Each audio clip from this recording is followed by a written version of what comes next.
পুরুষের জীবনে এমন একটা সময় আসে তখন আর শরীরে শক্তি থাকে না, পকেটের জোর থাকে না।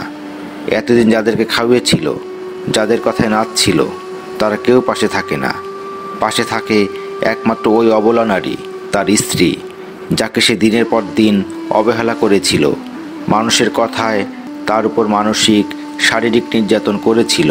পুরুষকে জন্ম দেন একজন নারী, আবার সেই পুরুষের শেষ সময়টায় পাশে থেকে সুন্দর একটা মৃত্যু উপহার দেয় একজন নারী। একজন পুরুষের শারীরিক শক্তি ও পকেটের জোর যতদিন থাকবে ততদিন সে তার স্ত্রীকে মানুষ মনে করে না। যখন এসবে ভাটা নেমে আসে তখন তার হুঁশ ফিরে, কে তার আপন আর কে তার পর।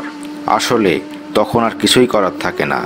আপনার ভালোবাসার এখন আর তেমন মূল্য থাকে না, কারণ আপনার স্ত্রীর কাছে এসবের আর দরকার পড়ে না। সে অভ্যস্ত হয়ে পড়ে অন্যভাবে, হেলায় অবহেলায়, ভালোবাসায়, যত্নে। কোনো কিছুতে সে খুশি অখুশি হতে পারে না। সংসার এক মায়ার বাঁধন, এখানে ভালো লাগলেও আঁকড়ে ধরে থাকতে হয়, না লাগলেও থাকতে হয়।